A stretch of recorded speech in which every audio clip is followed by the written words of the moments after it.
García. Muy bien, esas eran las noticias. La semana pasada, cuando invitamos a la congresista Cecilia Chacón, le pedí que me tendiera el puente hacia su padre, hacia el general Walter Chacón, porque hay varios puntos que creo que los peruanos tenemos que conocer sobre él.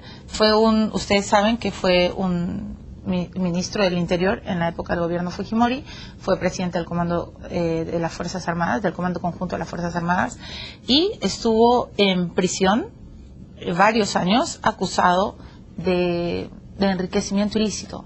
Hoy día el general Chacón ha accedido a venir al programa y nosotros le tenemos que dar la bienvenida. Buenas noches. Milagro, muchas gracias, buenas noches. Gracias a usted, general. Le tengo que llamar general, señor Chacón, ¿cómo prefiere que lo llamemos? Como usted se siente más cómoda, ¿no? Para mí es absolutamente indiferente uno u otro porque soy los dos, pertenezco a la civilidad y soy también militar, ¿no? El militar es un civil uniformado. Pero a veces como que los generales siempre quieren... No, absolutamente no, en mi caso no. Se lo aseguro totalmente que en mi caso no. ¿Ni cuando era presidente del comando de...? Cuando había, lógicamente, tenía una responsabilidad castrense, sí, los grados eran una obligación. Pero cuando ahora ya no ejerzo ningún cargo castrense, realmente el señor o el general a mí no me es indiferente. Muy bien. Entonces, le voy a decir, señor Chacón. Gracias por permitirlo. Usted ha estado encarcelado desde el 20 de enero del 2001, ¿no es cierto? Se vencieron los 36 meses. Estoy leyendo además al pie de la letra lo que usted escribió en su libro, tratando de explicar qué es lo que sucedió en su caso. Pero no se aplicó una ley, ¿no? Una ley retroactiva. Al final estuvo encarcelado 3 años, 11 meses y 3 días. Y después se ordenó en su contra una detención domiciliaria. Y estuvo al final 2 años, 8 meses y 31 días. En total, general Chacón, ¿cuánto tiempo estuvo usted privado de libertad? 7 años. 7 años. ¿Clavados? Sí, faltaron solamente unos días. Yo me salí de prisión faltando 7, 8 días para cumplir los 7 años. 7 años. Sí. Y cuando retroceden la historia, cuando piensan esos 7 años en cautiverio, ¿qué cree que sucedió? Bueno, yo creo que las personas tenemos que tomar los hechos como son, con realidad, ¿no? Hay que asimilarlos y independientemente de que si son injustos o no, creo que uno tiene la necesidad de superar cualquier tipo de escollo, esté donde esté. Para mí, no le deseo a nadie la cárcel, por supuesto, pero para mí el sitio, la cárcel, era un lugar donde yo vivía. Era un lugar que para mí era mi casa, ¿no? Solo así se puede superar este tipo de contingencias tan graves, tan fuertes. ¿Se deprimió? No, nunca, felizmente. El apoyo de mi familia, de mis amigos, y el saberse uno inocente, el saberse uno libre de presiones, el saber que uno dentro de esas 4 paredes sabía que era libre, ¿no? O sea, usted estaba encarcelado, pero se sentía libre. Yo me sentía libre totalmente, ¿no? Me sentía libre y leía mucho, que me agrada la lectura, conversaba. ¿Con quiénes conversaba? Con las personas que estaban alrededor nuestro, de todos los niveles. ¿Conversaba con Guamán Ascurra? No, yo no estuve. Con Guamán Ascurra estuve 2 años en Sarita Colonia, porque ahí me llevaron de San Jorge, me llevaron a Sarita Colonia una noche X. Sí. Me despertaron como a las 12 de 1 de la mañana y me indicaron que debía irme a Sarita Colonia, ¿no? Entonces yo no sabía realmente, no teníamos comodidades, como usted comprende, no habían los medios necesarios para embalar las pequeñas cosas que uno tenía. Y tuve que hacer de mis fundas de almohada mis depósitos para llevar mis cosas, ¿no? Y así me trasladé yo a... ¿Las fundas de la almohada fueron sus maletas? Mis maletas, sí.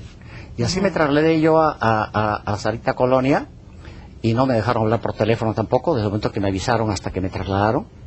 Y llegué a un lugar donde era largo el camino, ¿no? Era largo el camino. Llegué como a las 3, 4 de la mañana. Y era el sitio donde nos recluyeron, era la zona de castigo de Sarita Colonia. Y ya usted se imagina, era un lugar que estaba siendo empleado para castigar a los que se portaban mal dentro de Sarita Colonia, que ya es una... Usted era uno de ellos, claro, uno de los ¿no? castigados. Pero yo le quiero preguntar al hombre que en algún momento de su historia, usted fue hijo de militar. Yo sí, mi padre fue subteniente del ejército. Y llegó a sargento, ¿no? Él fue de soldado.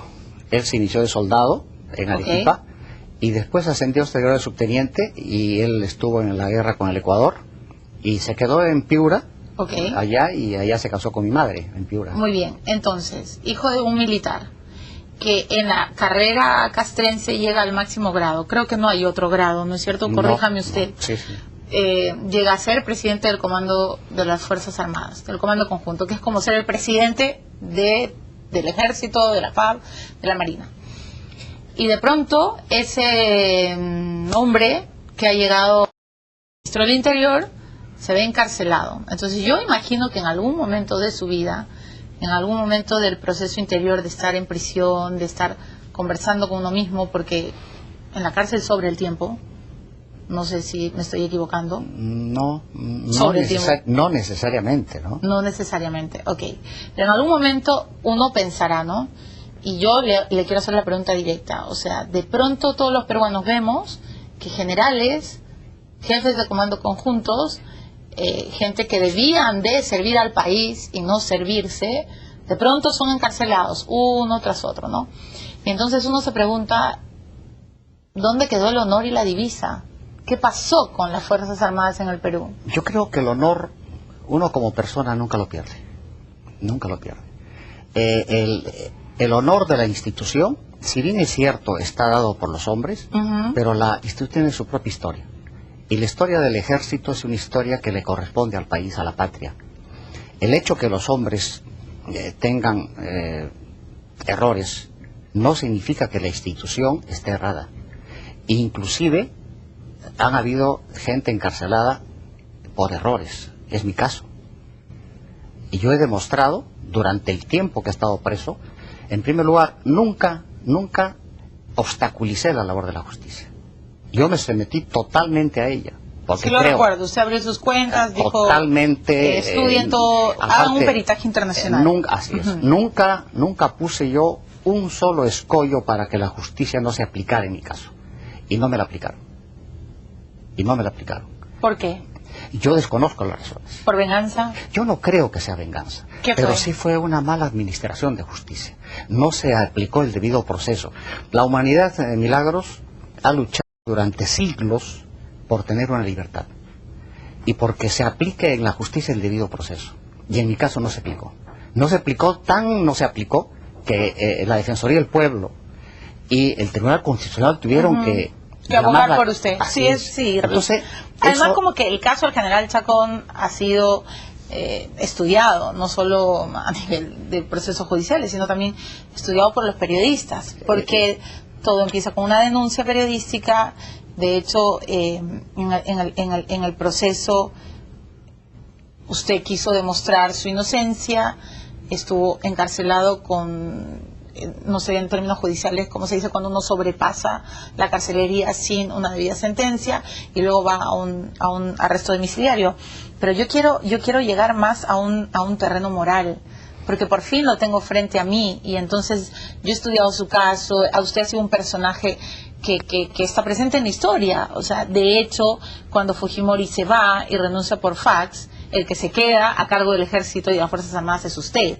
O sea, tranquilamente pudo hacer un golpe de Estado, tranquilamente, y pudo, no sé, tratar de imponer bueno, en fin, usted escribió su historia de uno u otro modo. Pero yo le quiero preguntar a usted, como militar, como presidente, como jefe de todos las Fuerzas Armadas, o sea, ¿dónde quedó la moral del ejército? Eso es lo que yo quiero saber. Yo creo, Milagros, que en mi caso, de una u otra manera, yo he reivindicado a la Fuerza Armada, al ejército. ¿Usted cree eso? Yo creo eso porque, no solamente porque lo creo, sino por la forma como soy recibido y por la forma como se expresan de mí dentro de mi institución y en otras instituciones como la Marina y la Fuerza Aérea. ¿Pero qué pasó con los generales, general Chacón?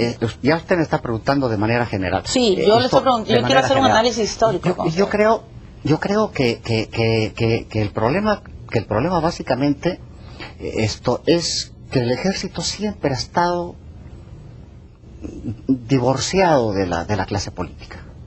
Porque yo creo, en primer lugar, que los ministros de defensa deben ser civiles para que se comprometan realmente con la institución. Entonces, ese compromiso del político con la historia no se ha dado históricamente. Y hemos sido nosotros, no relegados, pero sí dejados de lado, de una u otra manera, dentro de la vida misma del país. Pero bien Entonces, sospechoso, porque varios golpes han dado, ¿no? No, O sea, alejados de la vida política no han estado. Me refiero independientemente de la forma como hemos sido nosotros conducidos por los civiles. Yo creo que la Fuerza Armada debe ser conducida por un civil. ¿Usted cree eso? Yo creo eso, que totalmente. El presidente del Comando Conjunto debe ser un civil. No. El ministro de Defensa siempre debe ser un civil. civil. O sea que cuando lo nombraron a Valdés, usted pegó el grito en el cielo. No, a Valdés no lo han nombrado ministro de Defensa. Él era fue el ministro del Interior. Tiene razón. Pero cuando lo nombraron ministro del Interior, ¿también le pareció mal?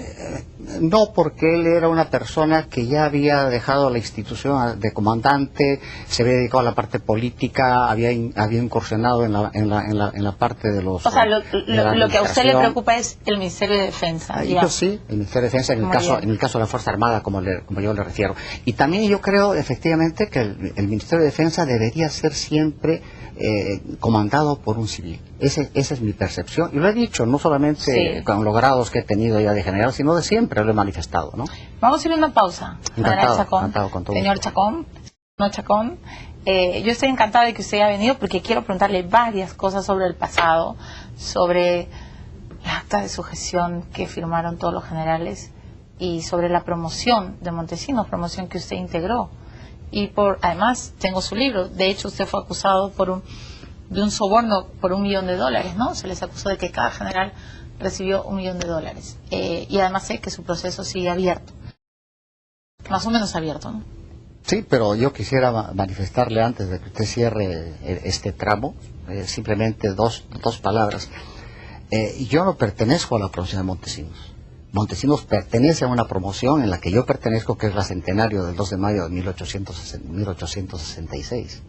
No hay promoción Montesinos. Creo que esa es una de las cosas que confunden tal vez, ¿no? Y eso creo que era necesario aclararlo. A ver, para que entendamos todos. La promoción centenario del combate naval del 2 de mayo tiene 71 integrantes. Nos recibimos 71 cadetes ya oficiales. Esa promoción se llama Centenario del Combate Naval del 2 de mayo de 1800. ¿O se le indigna que digamos promoción Por supuesto Montesinos? que sí, porque no es cierto, ¿no? Muy bien. Porque la promoción tiene un nombre que está en los anales de la historia militar, de la escuela militar, y nosotros con orgullo llevamos ese nombre, ¿no? Vale la aclaración. Pero digamos estudiaron juntos. Sí, es cierto. Ok, vale la aclaración. Ambos pertenecieron a la promoción centenaria. Es cierto. Ya, al regresar vamos a tratar de recordar cómo vivieron esos años, porque aparentemente Montesinos hizo que todos los amigos de su promoción subieran de cargos, les correspondía, no les correspondía, es lo que están diciendo, por ejemplo, hoy día del presidente Ollantumala, incluso de Adrián Villafuerte. ¿Qué piensa el general Chacón de Adrián Villafuerte, del presidente Ollantumala, y qué piensa del jefe de la DINI? Ya venimos. 11:20 de la noche estamos conversando con el general Chacón. Él creo que ha roto un poco su silencio porque usted no suele dar muchas entrevistas. Así que Walter Gaspar II Chacón Málaga, nombre completo de pila. ¿Gaspar por qué? Por mi padre. Ok, ¿y segundo? Y segundo porque mi padre parece que le gustaba llamarse Walter, entonces yo era Walter Gaspar II, ¿no? Para que lo reconozcan bien. Para que lo reconozcan bien, sí. Bueno, estábamos en los momentos álgidos de su historia personal, ¿no es cierto? Ya me aclaró que Vladimiro Montesinos y usted pertenecieron a la promoción centenario, porque no existe promoción Montesinos y que le indigna que lo digamos así. ¿Usted era amigo de Montesinos? Yo creo, antes Milagros me va a permitir hacer una remembranza muy pequeña de mi promoción. Mi promoción dentro del ejército fue una de las promociones que el ejército trató de cambiar el sistema de ingreso a la escuela militar y trató de cambiar también el sistema de instrucción dentro de los 4 años de la escuela militar. Nosotros nos presentamos a la escuela militar 4.500 alumnos. 4.500, ingresamos los 200 primeros a preparatoria, para hacer 5º año y medio. Y yo ingresé con 4º y medio y muchos entraron con 5º y medio. Para pasar a primer año, pasamos los 100 primeros. Los 100 restantes se fueron de baja. Al siguiente año pasamos los 90 primeros. Al siguiente año pasamos los 80 primeros y al último año pasamos los 70 primeros. que es la cantidad que no recibimos. O sea, lo que me está diciendo es que hubo bastante filtro. Así es. Entonces, cuando uno asume y cuando uno llega a una institución, los grados definitivamente vienen por la capacidad de las... Mi promoción, Milagros, los que hemos llegado al grado de mayor, ninguno dejó de ser escuela de guerra, lo que no sucede en ninguna otra promoción del ejército. Los que llegamos a comandantes, todos fuimos jefes de unidad, lo que tampoco sucede en ninguna... O sea, no fue que fueron ascendidos porque pertenecían a la misma promoción de Vladimiro. De ninguna manera. El año 90 yo era coronel. Yo era coronel en mi segundo año coronel y había varios compañeros míos que tenían ya su tercer año coroneles. Ya, pero si eran tan trabajadores, tan éticos, tan morales, ¿por qué no se asquearon? ¿Por qué cuando empezaron a surgir los rumores en la prensa? Eso es lo que quiero resolver esta noche. ¿Qué pasó con ustedes? Yo creo, Milagros, que hay que precisar, ¿no? La Fuerza Armada, el oficial formado para obedecer.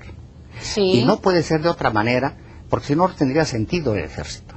Nosotros estamos formados para obedecer, si no, no iríamos a la guerra. Sin dudas ni murmuraciones. Así es, no iríamos a la guerra nosotros si no tuviéramos esa formación. Simplemente diríamos, yo no voy y se acabó y me voy a mi casa porque pido mi baja y no quiero. No sería militar. No sería obviamente. militar. Okay. En consecuencia, ese es el respeto que uno pide de la civilidad hacia la Fuerza Armada. Ese es el respeto que uno pide. Entonces, el ejército no es consecuencia, Milagros, de solamente 10 años. El ejército tiene una tradición. Como le digo, nosotros éramos oficiales que éramos coroneles ya. Sí, estoy de acuerdo. Es un ejército que tiene una tradición, que tiene una responsabilidad con la patria. Ya. En esa época teníamos nosotros una subversión que estaba asolando el país. Sí, y que estaba y creo que los peruanos reconocemos la labor que ustedes hicieron, sí. Porque al margen de los excesos de algunas personas, yo sí creo que gracias a las Fuerzas Armadas hoy día no hay coches bombas, o sea, me queda claro. Y yo, cuando generalizamos y a veces cometemos excesos contra los militares, también, y asumo mis culpas, ¿no? Porque a veces uno comete el error de cargarles a todos las violaciones de derechos humanos, en fin. Pero nosotros sabemos, los peruanos hemos tenido una historia trágica con Sendero Luminoso, y usted ha sido un general de división, ¿no es cierto? Sí. Entrenado para tratar de solucionar, etcétera. Pero en el mismo terreno pienso lo otro. Entonces, ¿qué pasó con esos hombres éticos que no se levantaron, que no se asquearon de la manera suficiente, y que luego la gente que vivió en esa época, los jóvenes ahora no se acuerdan, pero digamos, la gente de mi generación y los mayores nos acordamos de esa imagen viendo a los militares firmando un acta de sujeción? ¿A quién? A un, que yo ni siquiera lo quiero llamar militar, a un delincuente que regresó al ejército, sabe Dios por cómo lo volvieron a dejar entrar. Ya todos sabemos la historia, que bueno, en fin.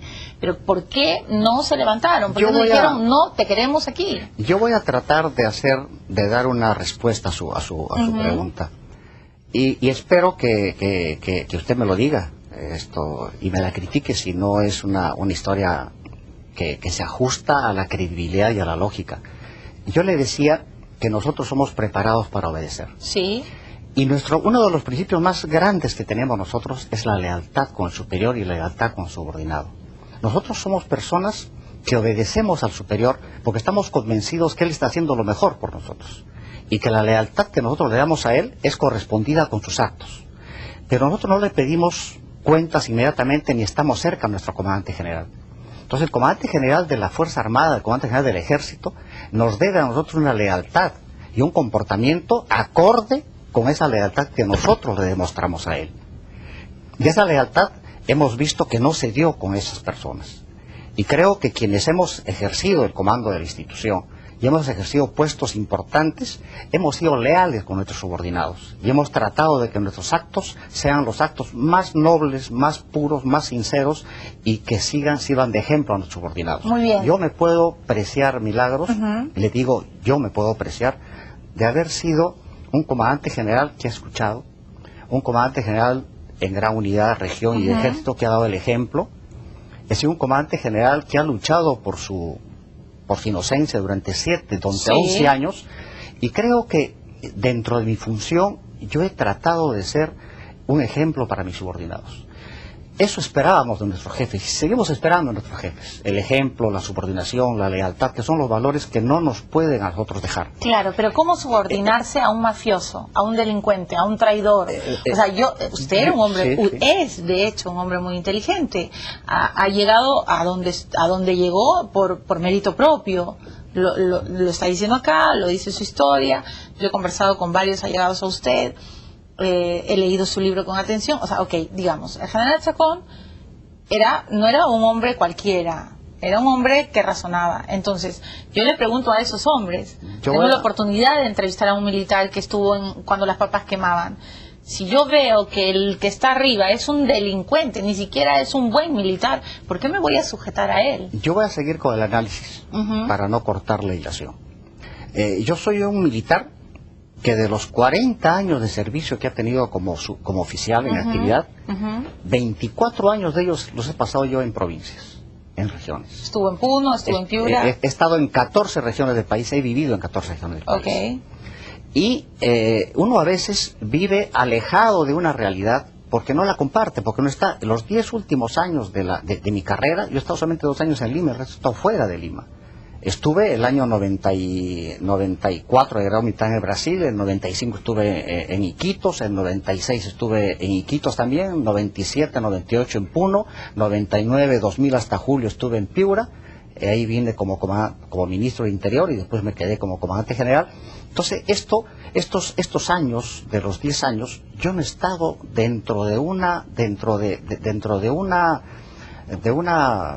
¿De una argolla? De una sociedad dentro del ejército que estuviera en Lima y que pudiera percibir ese tipo de cosas. Yo estaba fuera de Lima. Acá habían periodistas, habían políticos, habían empresarios que también hubieran percibido todas estas cosas y hubieran hecho las denuncias correspondientes. Pero le denunciaban, general. Pero no hubieron actos, no hubieron ninguna, el Poder Judicial no actuó de acuerdo a lo que podían haber sido esas denuncias. Pero yo recuerdo las denuncias de Caretas sobre Montesinos, recuerdo los informes de la República, recuerdo sendos reportajes de investigación. Se quedan en los informes, se quedan en las investigaciones, pero el elemento que nosotros nos debe generar la confianza absoluta es la parte del Poder Judicial. ¿Por qué no se denunciaron a esas personas o esos actos directamente por oficio? Entonces, este problema no es un problema de los militares, Milagros. A eso es lo que me quiero referir. Este es un problema que el país estuvo enfermo con esto de la subversión, estuvo en una crisis casi terminal, ¿no? Y ese era un problema del país, no era un problema solamente de los militares. ¿Qué le produce hoy Vladimiro Montesinos, general Chacón? Él ha sido juzgado, ha sido sentenciado, ¿no? Y está en una cárcel. La justicia ha dicho que él es culpable en los actos por los que a él se le ha denunciado. Pero como yo militar, no lo veo a él. Pero como militar en retiro, como un hombre que lo que usted me dice. Le hizo un daño muy fuerte a la Fuerza Armada. Y no solamente a la Fuerza Armada, le hizo un daño a la política del país. Le hizo un daño a la nación en su conjunto. Porque ha generado desconfianza, no solamente de parte de los militares, sino en la misma política. Y las consecuencias las estamos viendo nosotros.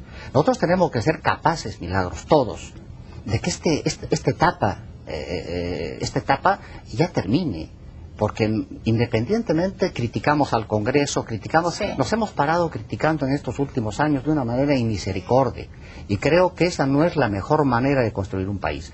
Apoyemos las cosas buenas, sancionemos a los que corresponde y no hagamos tal vez muchos escándalos, sino que actuemos. Que los mafiosos se pudran en la cárcel. Ahí deben estar. Si la sentencia es de 20 años, deben estar ahí 20 años. Sí, pero que con pruebas que realmente sean coherentes. Si usted hoy día pudiera conversar con Montesinos, han sido compañeros de la promoción Centenario. De hecho, por acusaciones, usted ha pasado 7 años en prisión. ¿Qué le diría? ¿Qué le diría como ex compañero? ¿Qué le preguntaría? Yo le preguntaría ¿cuáles fueron las causas que lo llevaron a él a generar ese tipo de comportamiento? ¿Qué pasó? O sea, ¿qué pasó? ¿Por qué lo hizo? ¿Lo hizo por el país? ¿Lo hizo por un partido? ¿Lo hizo por beneficio personal? ¿Cuáles fueron las razones que lo llevaron a él a actuar de una manera en la que definitivamente desprestigió a la Fuerza Armada. Yo creo que eso es... ¿Cuál es su teoría? Yo no le podría decir sinceramente, porque yo no he estado cerca a él en ningún momento. No eran amigos. Yo soy ingeniero militar. Yo he estado en mi vida militar, he estado en jefatura de carreteras, he construido, he estado en Amazonas, he estado en la zona de Junín, he estado en la zona del Marañón, ¿no? Entonces yo he estado, soy ingeniero, como le digo, militar, y el señor Montesinos es artillero. Entonces nunca hemos tenido nosotros una relación directa, amical, ni como cadetes, ni como profesionales, ni como oficiales, ¿no? Bueno, de hecho, Montesinos, además, en uno de los juicios aclaró que a usted nunca le había dado nada, ¿no? Así es. De hecho, yo recuerdo también eso. Bueno, vamos a ir a una pausa. Encantado. Tenemos que ir a la segunda pausa obligada y al regresar conversemos un poco sobre Ollanta Humala, sobre bueno, están diciendo que hay una militarización del Estado peruano y usted, general en retiro, nos puede aclarar más sobre lo que estamos escuchando. Venimos con el ciudadano Walter Chacón. Bueno, 11:34 de la noche, estamos conversando con el general Walter Chacón. Toquemos un poco de actualidad y luego regresamos a los puntos que quiero solucionar con usted. Estoy a su disposición, Milagro. No. Gracias. General Chacón, se está diciendo de que el gobierno de Ollanta Humala tiene un sesgo militar, ¿no es cierto? El expresidente Alejandro Toledo ha dicho claramente que a él le preocupa muchísimo la militarización del Ejecutivo. Mario Vargas Llosa ha salido a decir que ni hablar, que eso es mentira y que no está sucediendo. Pero están surgiendo los runrunes de Adrián Villafuerte, ¿no? Del jefe de la DINI, de Gómez, ¿no es cierto? Valdesa obviamente es militar en retiro. Entonces yo le quiero preguntar, primero, ¿qué piensa usted del presidente Ollanta Humala? De hecho, es un militar en retiro también. Entonces, todos dicen, el uniforme se lleva hasta la muerte. Entonces, eso de que va a ser un gobierno civil, lo ponen en duda. ¿Qué piensa usted? Pero el hecho de ser militar, Milagros, no significa que uno va a ser un dictador de ninguna manera o que va a militarizar las cosas. ¿No significa eso? No significa absolutamente eso. Creer eso me parece que es un error de concepto que puede llevar a opiniones o a análisis equivocados totalmente.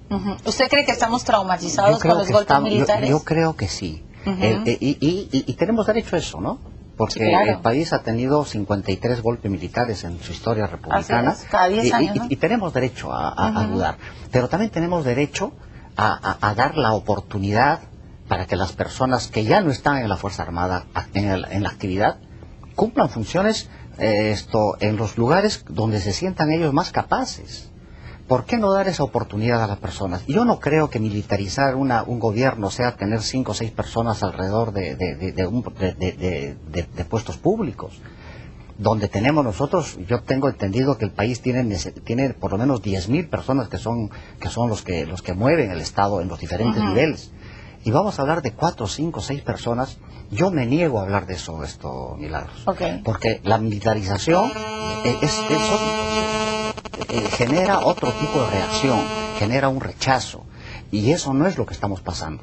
Y usted comprende que yo no voté por Humala, ¿no? Entonces, ¿Usted votó por Keiko Fujimori? Por supuesto. Entonces, porque yo pertenezco al partido de Keiko Fujimori. Sí, ¿no? eso es otra cosa que no entiendo. Sí. Se la puedo plantear antes de la digresión, con todo gusto, para no olvidarme, además. Con todo gusto, porque de una u otra manera, sí. ¿Por qué usted, y luego voy a regresar a la militarización, por qué usted sufrió tanto si estuvo preso 7 años injustamente? Todavía sigue con el proceso, ¿no es cierto? No se ha acabado. Bueno, con otros procesos, ¿no? Y bueno, su hija, su hijo, la congresista Cecilia, claro, su hijo Juan Carlos, creo que la única que no ha sido... fue investigada mi hija Mónica. Fue investigada, pero no fue incluida, ¿no? Fue incluida. Ya digamos que su familia ha sufrido porque usted fue ministro del Interior, en general fue tuvo relación con el fujimorismo. ¿Por qué no dijo yo ni hablar? Tengo alergia al fujimorismo. Yo no tengo ninguna ninguna razón para decir eso. Fujimori a mí no me hizo absolutamente ningún daño. No me denunció falsamente. Yo estoy en juicios por denuncias falsas. Fujimori no tiene absolutamente nada que hacer. Es más, Fujimori cuando yo estoy preso y ya tengo más de 36 meses, él envía un documento manifestando de que dándome su apoyo a mí, y fue la primera persona que me da su apoyo. Yo, como comandante general en Puno, el año 96-97, yo fui cambiado cuando hubo un problema en Puno. Estos últimos cambios que tuve yo, Milagros, durante mi vida militar, tanto a Puno como a Puno, como a Piura y como a Lima después como ministro, no fueron cambios que se hicieron en épocas normales, en enero, que es la época normal. Yo he sido cambiado en noviembre, tanto a Puno como a Piura. Entonces uno tiene que preguntarse por qué es que Chacón se va a Puno en noviembre. Yo voy a Puno porque habían problemas. Había volado el Canal 13, sí, el Canal ¿no? 13. Lo cambiaron al comandante general de esa época, y yo fui para dar solución a ese problema, y le dimos solución al problema. Se hizo, era un problema de sequía, y había necesidad de no cometer el error que se cometió en la época de Belaúnde, que murieron el 90% del ganado, murió en el altiplano con la sequía. Entonces Fujimori definió que había que sembrar 1.500 hectáreas de pastos para que no haya muertes de ese tipo y no se murió un solo ganado. Entonces hicimos un trabajo realmente que salía de la esfera de la parte militar, pero era un apoyo que se tenía que hacer a la colectividad, que también está dentro de la misión de la Fuerza Armada. ¿Usted me está diciendo que admira todavía a Fujimori? Fíjese, cuando yo estoy en Puno, se hizo esos trabajos. Sí. Cuando yo estoy en Piura, yo fui a Piura para poder terminar todo lo que eran los trabajos que habían dejado pendientes de la Corriente del Niño. Yo no estoy diciendo que admiro hasta ahora a Fujimori. Lo que estoy diciendo en este momento es de que él fue un presidente que cumplió una misión, cumplió una función. Hizo lo que todos conocemos, ¿no? Derrotó al terrorismo, reinsertó al país en la comunidad internacional. De una u otra manera, las bases que tiene el país en este momento, y eso no lo podemos negar, vivieron a ese tiempo. También veamos las cosas buenas. Veamos las cosas malas, está bien, pero también veamos las cosas buenas. No estamos glorificando a nadie. Simplemente estamos tratando hechos que creo que hay que analizarlos independientemente de las pasiones que puedan surgir. Ok, independientemente de eso, qué triste que permitiera la presencia, la omnipresencia de Montenegro. Sí, yo creo que sí. O sea, eso es vergonzoso. Sí, lo ha reconocido. No lo ha reconocido. Que es un gobierno, que es un error juicio político. No lo ha dicho, nunca ha pedido perdón al Perú por eso. Yo no sé. Los militares tampoco nos han pedido perdón. Pero yo creo que han debido de pedir perdón, general Chacón, se lo digo con mucho respeto y cariño. El general Tafur, ¿sí? El general Tafur, siendo comandante general, yo me acuerdo haberlo escuchado a él. Y después de eso, un mes después le dieron de baja. El general Tafur pidió perdón por el ejército el año 2001, en abril de 2001, y a las semanas estuvo siendo dado de baja.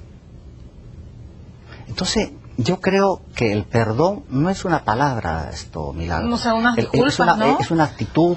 O sea, uno confía en los militares, ustedes tienen las armas, para empezar, nos llevan ventajas a los civiles.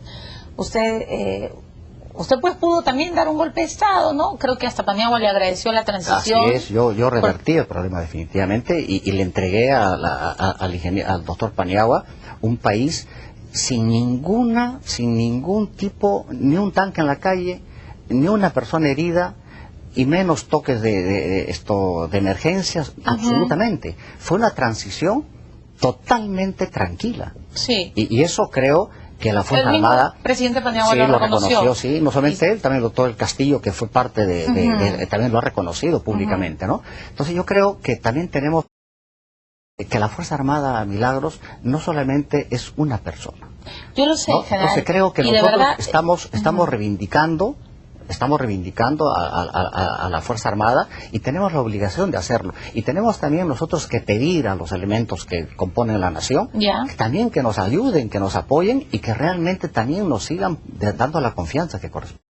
Por ejemplo, esto de hablar de militarización de un gobierno, que fue la primera parte de su pregunta, no me parece lo mejor para continuar con un gobierno que tiene que sentar y tiene que continuar, que es democrático en primer lugar, que fue elegido por las urnas. Es democrático. Entonces todos tenemos nosotros que ayudar. En el Congreso lo están haciendo y lo han dicho los fujimoristas. Vamos a ayudar en todo lo que sea posible a que este gobierno realmente tenga éxito. Porque esa es nuestra vocación. Y la militar con mayor razón, ¿no? Vamos a ayudar, vamos a hacer todas las cosas que sean adecuadas para que nuestro país siga avanzando. Y creo que esa debe ser nuestro norte, esa debe ser nuestra premisa. Y todos debemos estar alrededor de eso. Claro, pero ¿sabes lo que pasa? Que cuando uno revisa la historia y uno recuerda que el brazo político de Fujimori para la reelección, para la recontra-reelección, para la y la eternidad de su poder, uno de sus brazos políticos fue el ejército, fueron las Fuerzas Armadas. Entonces, claro, uno dice, por eso hay tanto antimilitarismo.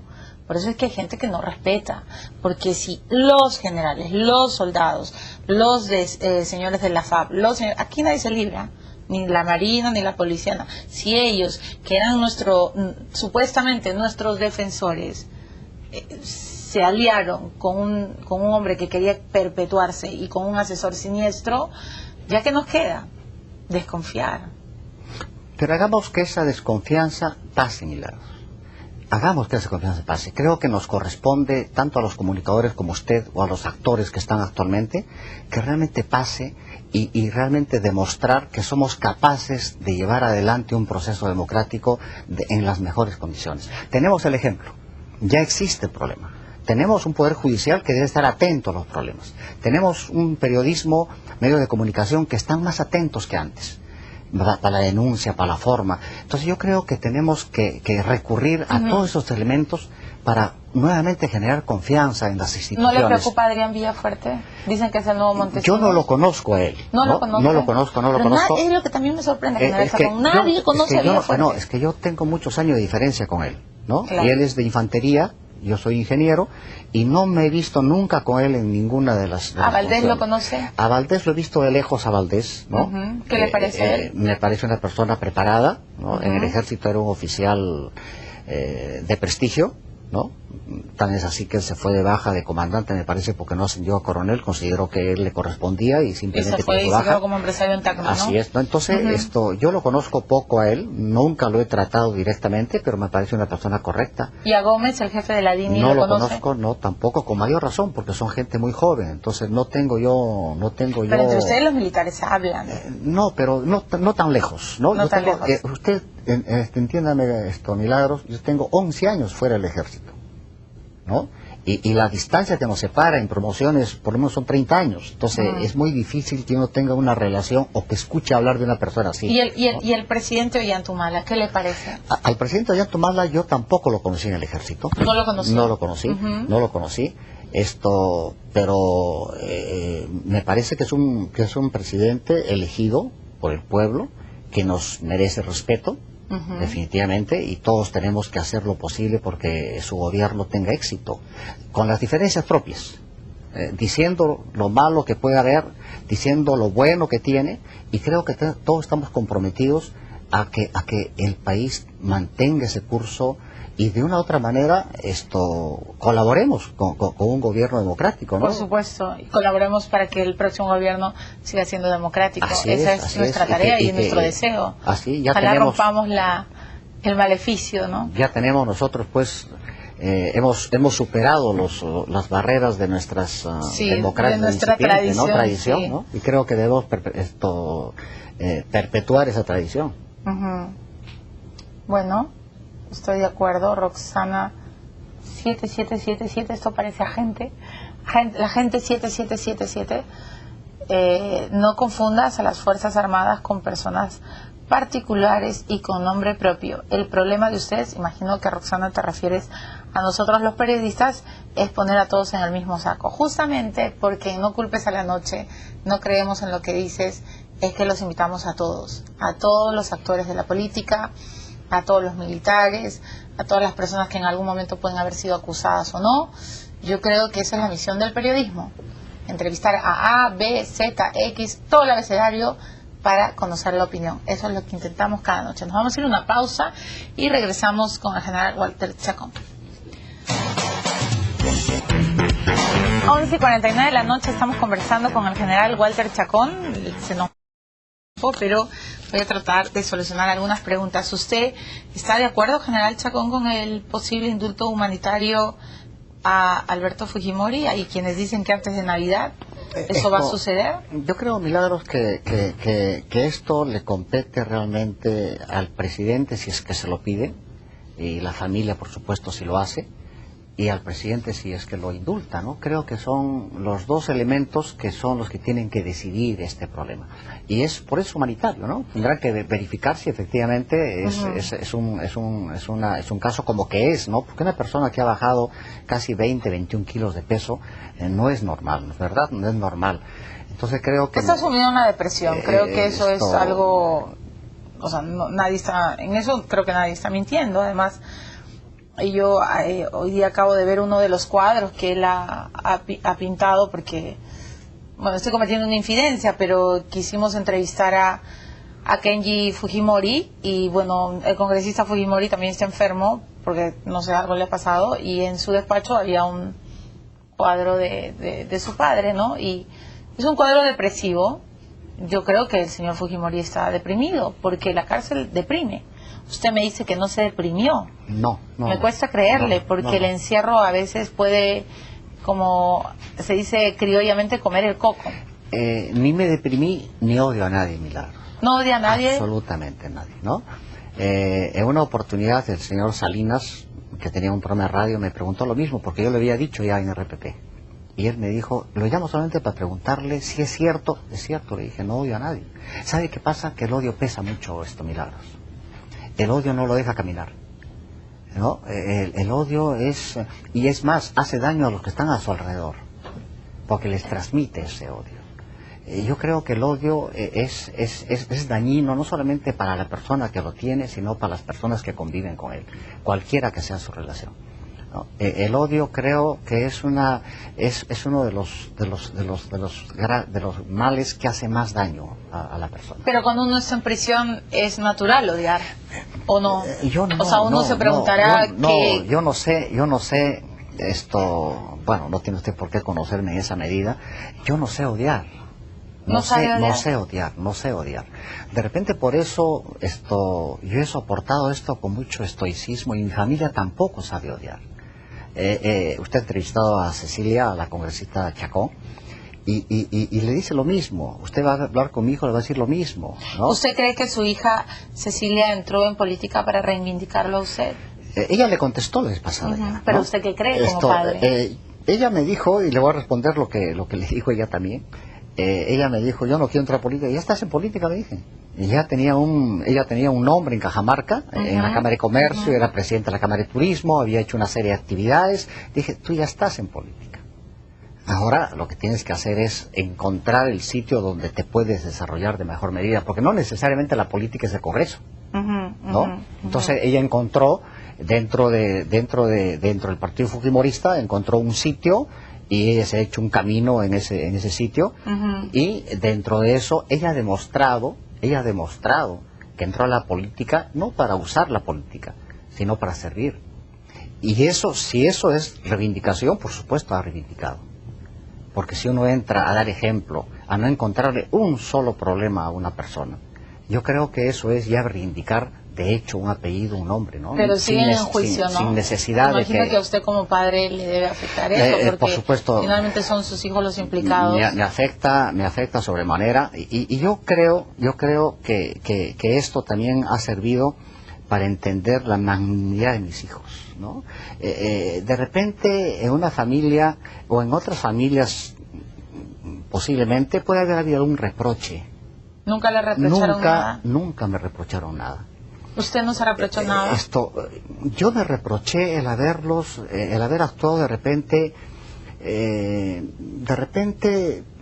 no sé qué decirle para decir que no me he reprochado, porque no nos hemos reprochado nosotros en ningún momento. Si es que hubo alguna intención, ha sido con mucho cariño, ha sido con mucho desinterés, ha sido con un amor absoluto. Pero cuando uno está, usted me dice que nunca odió a nadie, pero cuando uno está en prisión y ve el apellido manchado, porque se mancha, Porque los titulares vienen. Esto es Llegan, cierto. la honra es bien fácil. Es cierto lo que usted dice, pero también es cierto que nosotros, con la actitud no solamente de mi hija Cecilia, con la actitud de Aurora, mi esposa, con la actitud de Juan Carlos, mi hijo, con la actitud de Cecilia, de Mónica, saliendo, haciendo vigilias en la noche, demostrando en la prensa, durante los 10 años, Milagros, que ha estado en mi familia, 11 años que estamos en esto, no ha habido una sola persona que nos haya dicho que algo de lo que hemos dicho no es cierto. Este libro que usted tiene en su frente es un libro que se escribió hace 3 años. No ha habido una sola persona que haya dicho que hay una palabra de más acá, o que haya dicho voy a denunciarlo porque esto no es cierto. ¿Qué es el honor, general Chacón? La verdad, esa verdad. En la calle a mí me miran y me dicen estoy con usted. El día de ayer estaba en una reunión y me dice a usted le pido perdón por los peruanos porque el daño que le han hecho. Eso debe reivindicarse. Y no necesariamente uno espera que un hijo lo reivindique, porque eso sería también una especie de favoritismo. Pero que lo reivindique la sociedad, que usted me invite a su programa, que me llamen a mí, que me hagan entrevistas y que me digan yo creo en lo que usted dice porque usted le han hecho daño. También eso es reivindicarse. Y la verdad reivindica, Milagros. Y creo que eso es lo que hemos buscado, creo que eso es lo que hemos tratado de hacer y que es lo que trataremos de seguir haciendo. Pero en la soledad de su prisión, ¿cuáles eran los pensamientos que más lo atormentaban? Esto nunca he estado solo, Milagros. Esto... ¿Nunca se sintió solo? Nunca me sentí solo. Y eso no me lo creen, ¿no? Pero no, yo pero no, yo no es soy, interesante yo no soy, su... ¿sabe? Había momentos en que me sentía levitar. Un día fue a visitarme un general, muy amigo mío, y mi hijo lo llevó y quería verme, ¿no? Y si me está escuchando, él sabe que esto es totalmente cierto. Un día el general llega, yo no tenía un banco, tenía periódicos que estaban ahí para sentarse, se sentó ahí, en la celda que era muy chiquita, y cuando ha salido, él salió llorando. Y dijo, ¿cómo puede estar tan fuerte en ese tipo de soledad? Creo que las personas... ¿Usted en lugar de sillas tenía rumas de periódicos? No, eran sillas, pero en ese momento pues ellos estaban en otro sitio, era muy chiquita. O sea, él salió más impactado de usted, de su soledad. De mi soledad, él de mi soledad. ¿Usted no ha llorado, general Chacón, en la prisión? Nunca. Y no es que no haya llorado en algún momento, ¿no? Sino que nunca, se lo aseguro, que nunca. ¿En qué situaciones ha llorado, general? Cuando mi padre murió, ¿no? Claro. Eso es mucho más fuerte que una prisión. Cuando el padre Cuando muere. uno pierde una persona querida, es mucho más fuerte, ¿no? No interesa el lugar, el sitio, la edad, ¿no? Uno realmente llora por eso, ¿no? Y creo que eso es más importante, ¿no? Es más importante. En la prisión nunca, porque ¿Su madre vive? Mi madre vive, tengo la suerte, mi madre vive, hasta ahora nos cocina, ¿no? ¿Qué le cocina? Nos cocina la comida cusqueña que nos gusta tanto a nosotros. Claro, ¿no? usted ha crecido en el Cusco, ¿no? Claro. Entonces, ¿Qué le dijo su madre? ¿Iba a verlo a la por cárcel? supuesto, siempre, mi madre iba a verme, ¿no? Iba. Y ahí pongo una parte a mi madre, ¿no? Que le agradezco sus pasos cansados, ¿no? Y él iba dándome los platos que a mí me gustaban, ¿no? Le agradece sus pasos cansados. Sí. Qué frase tan poética. Un poco lo que decía Vallejo de su padre, ¿no? Sí, claro. Sí. Por eso me he referido a la poesía. Sí. Y creo que... ¿Qué le habría dicho su padre hoy día, general Chacón? Te extraño. Te he extrañado, ¿no? Tantos años. Creo que eso es una de las cosas... Y eso es lo que quisiera que mis hijos hagan conmigo, ¿no? Que me digan te extraño, ¿no? Y que cuando yo llego de la cárcel a mi casa estaba con las fotos en todo sitio. Había fotos en la cocina, había fotos en el baño, había fotos en la sala. Dije, acá me están velando, ¿no? Así que mejor retiren todo esto. Dije, no, ¿sí? Me están velando, dijo me están usted. velando, sí, me están velando, ¿no? Entonces, retiren todo, ya llegué, así que la casa vuelve a ser lo mismo.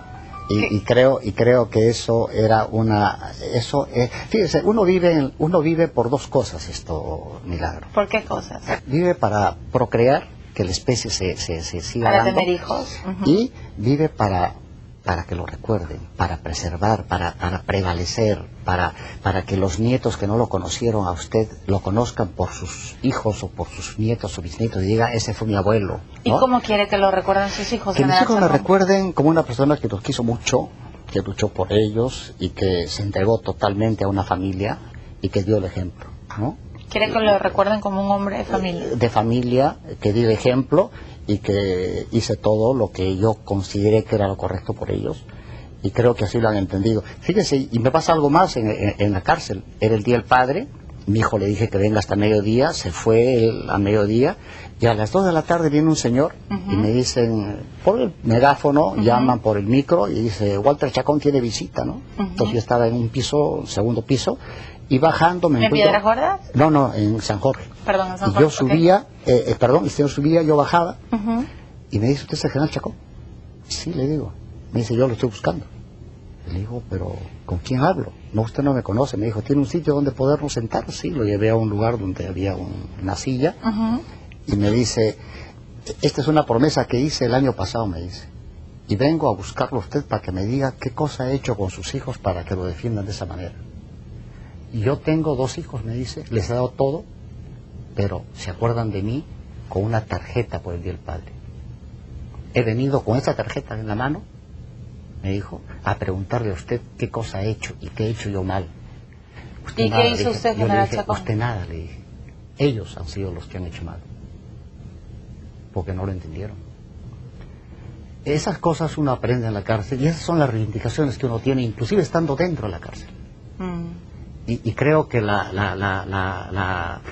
el sentimiento de lucha que mi familia dio es un ejemplo para la sociedad en el Perú, porque grafica la unión de una familia, la unión que deben tener los peruanos entre todos, y creo que eso también es una reivindicación. Muy bien.